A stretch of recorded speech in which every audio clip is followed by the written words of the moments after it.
ಇನ್ನು ಗದಗ ತಾಲೂಕಿನ ಲಕ್ಕುಂಡಿ ಗ್ರಾಮದಲ್ಲಿ ವಾಮಾಚಾರ ಆಗಿದೆ. ಹೊರಗೆ ಓಡಾಡಲು ಹೆದರ್ತಾ ಇರುವಂತ ಲಕ್ಕುಂಡಿ ಗ್ರಾಮಸ್ಥರು ಲಕ್ಕುಂಡಿ ಗ್ರಾಮದಲ್ಲಿ ವಾಮಾಚಾರ ಮಾಡಿದ್ದಾರೆ ಅಂತ ಅಲ್ಲಿನ ಜನ ಹೊರಗಡೆ ಓಡಾಡೋಕ್ಕೂ ಕೂಡ ಹೆದರ್ತಾ ಇದ್ದಾರೆ.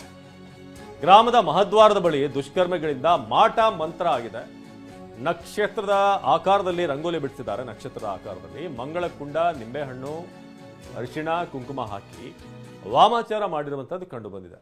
ಈಗ ನೀವು ನೋಡ್ತಾ ಇದ್ದೀರ, ಅದನ್ನು ನಕ್ಷತ್ರ ಹಾಕಿದ್ದಾರೆ, ಅರಿಶಿಣ ಕುಂಕುಮ ಹಾಕಿ ನಿಂಬೆಹಣ್ಣಿಟ್ಟು ವಾಮಾಚಾರಿಗಳನ್ನು ಹಿಡಿಯುವಂತೆ ಗ್ರಾಮಸ್ಥರು ಒತ್ತಾಯ ಮಾಡ್ತಿದ್ದಾರೆ. ನಿಮಗೆ ನೋಡ್ತಾ ಇದ್ದೀರಾ, ಊರಿನ ದ್ವಾರದ ಬಳಿ ಬಿಡಿಸಿರುವಂಥ ಒಂದು ರಂಗೋಲಿ ನಕ್ಷತ್ರಾಕಾರದಲ್ಲಿ. ಸೊ ಅಲ್ಲಿ ಒಂದಷ್ಟು ಜನ ಸುತ್ತಮುತ್ತ ಓಡಾಡ್ತಿದ್ದಾರೆ. ಆದರೆ ಭಾಳಷ್ಟು ಜನ ಅಲ್ಲಿ ಆ ಕಡೆ ಬರೋಕ್ಕೆ ಹೆದರ್ತಾ ಇದ್ದಾರೆ.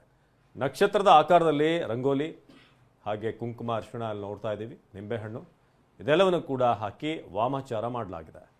ಯಾರು ಏನು ಈ ವಾಮಾಚಾರ ಮಾಡಿದಂಥವ್ರು ಯಾರು, ಅವ್ರನ್ನ ಕೂಡಲೇ ಹಿಡೀರಿ ಅಂತ ಗ್ರಾಮಸ್ಥರು ಈಗ ಒತ್ತಾಯ ಮಾಡ್ತಿದ್ದಾರೆ. ಸೊ ಗದಗ ತಾಲೂಕಿನ ಲಕ್ಕುಂಡಿ ಗ್ರಾಮದಲ್ಲಿ ವಾಮಾಚಾರ ಯಾವ ಉದ್ದೇಶಕ್ಕೆ ಏನು ಅನ್ನೋದು ಗೊತ್ತಾಗಬೇಕಾಗಿದೆ. ನೀವೀಗ ನೋಡ್ತಾ ಇದ್ರೆ ಆ ಒಂದು ಚಿತ್ರವನ್ನು. ಸೊ ಕೂಡಲೇ ವಾಮಾಚಾರ ಮಾಡಿದವ್ರನ್ನ ಹಿಡಿಬೇಕು ಅಂತ ಈಗ ಊರಿನವರು ಒತ್ತಾಯ ಮಾಡ್ತಿದ್ದಾರೆ.